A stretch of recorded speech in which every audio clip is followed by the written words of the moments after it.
loves me some fun XR glasses.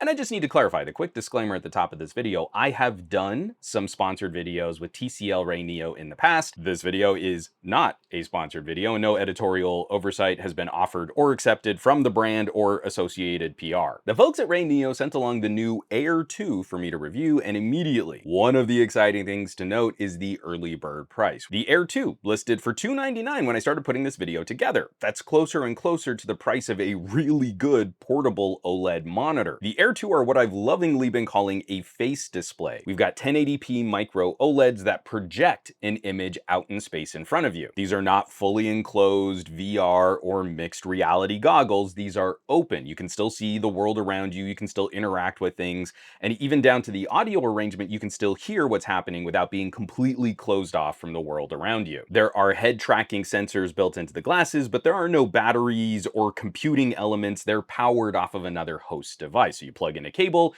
plug it into a laptop or a compatible phone or a tablet, and then enjoy a big screen experience anywhere you want to go. And when you're done, they fold up small enough to fit in a shirt pocket. It's a very different solution than what we're trying to sell with VR and mixed reality at the higher end of the market. This is a bit more practical, a little more streamlined, and a lot more accessible. And the tech specs are right where we would expect in this generation of portable face displays.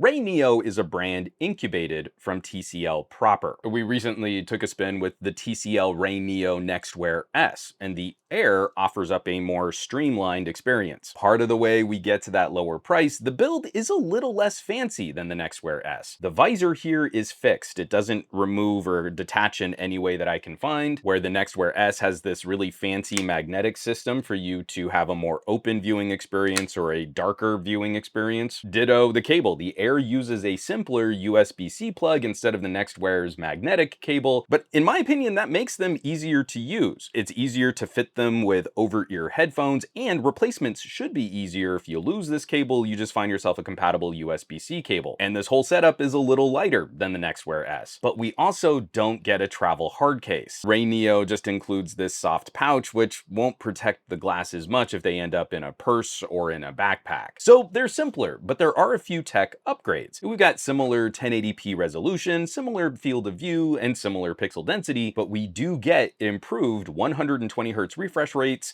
and certified eye care. That part of the Air 2 is a little bit of an upgrade over the original NextWear S. The improved speakers and whisper mode also returned from the NextWear line. The audio is solid for an open ear solution. All the same perks are here. Anything that supports a USB-C or HDMI video output is going to play decently well with the glasses. Phones and tablets should power these directly. The Steam Deck fires right up. You just need to add power to devices like the Nintendo Switch or older iPhones with Lightning connectors. RayNeo is trying to address the Nintendo Switch situation with their new Joy Dock that can power the glasses in the Switch's docked screen mode and keep your Switch running out in the field a little longer, but I wasn't able to try this option out before publishing this review. RayNeo also sent over a little battery-powered adapter to use with phones that don't properly support video output, and I'll be digging into these options soon in a future video comparison. So, glasses like these are a handy way to add an external monitor and expand the use of a gadget you already own. The Air 2 link up with the same phone app that the NextWear S uses, and it's a simple augmented reality user interface that gives you options to scan through your photo gallery or fire up a web browser,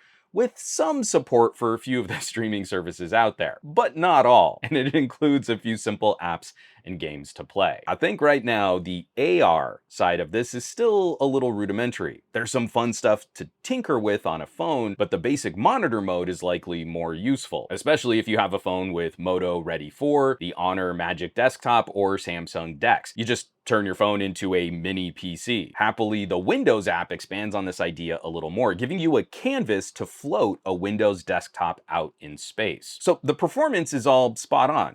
And you might be feeling, there are some criticisms coming. Comfort, the fit, that's where things might get a little tricky. The OLEDs are great. The image quality is great, and the heat gathers away from your forehead when you're using them for long stretches. I like all that, but the included nose pads, yeah, they don't fit me well at all. and they don't adjust much. At least I'm worried I'll snap them off if I tried to widen them too far. The pads then push the glasses higher than I need and angle slightly away from my face once they're resting on my ears. I want to wear them lower and closer. And if I shove them lower, it puts uncomfortable pressure on the bridge of my nose. But I said this was tricky. This is a difficult part of the conversation because my face is probably not like yours. You might have a different distance from your ears to your eyes. You might have a thinner bridge, and your ears might be higher or lower than mine. Now, I've said this in numerous glasses video in the past. I'm kind of repeating myself here, but it applies more than ever now. We've had headphones for over a century, and we still can't create a truly one-size-fits-all comfortable audio experience. Different people with different biological concerns demand different headphones. Putting XR glasses on someone's face is a bigger challenge than helping them find a comfy pair of headphones. The RayNeo Air 2 were not a comfortable fit for me, but that's not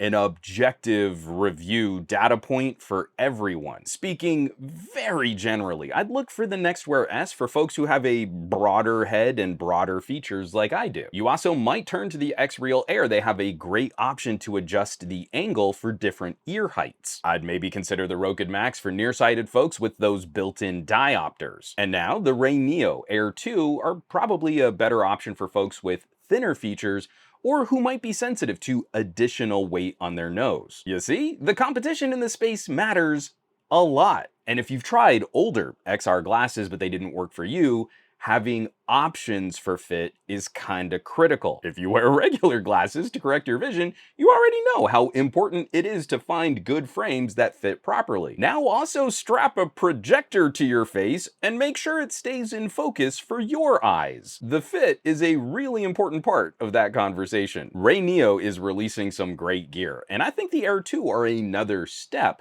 in the right direction, streamlining the experience, reducing costs, making the kit lighter. I really think XR glasses are broadly ready for folks to give them a try. I've been using them a lot as I've been starting to travel more, and I've even started using them a bit more at home. It's really nice having a big screen gaming experience when my daughter wants to watch Bluey on the nice TV in the living room. It's not even about the individual products, IMO. The next hurdle for folks getting started with this tech, trying out different options to make sure they've got the right fit for their needs, and literally the right fit for their biology. So I will, of course, leave some links down below where you can find more information on RayNeo XR glasses, specifically the Air 2, but the entire collection of frames and options and tech. Some really cool stuff is happening in this space, and I hope folks are going to be game to give these products a try. As always, thanks so much for watching, for sharing these videos, subscribing to the channel. All the support lately has been absolutely stunning. Those of you who are checking out my home site, SomeGadgetGuy.com,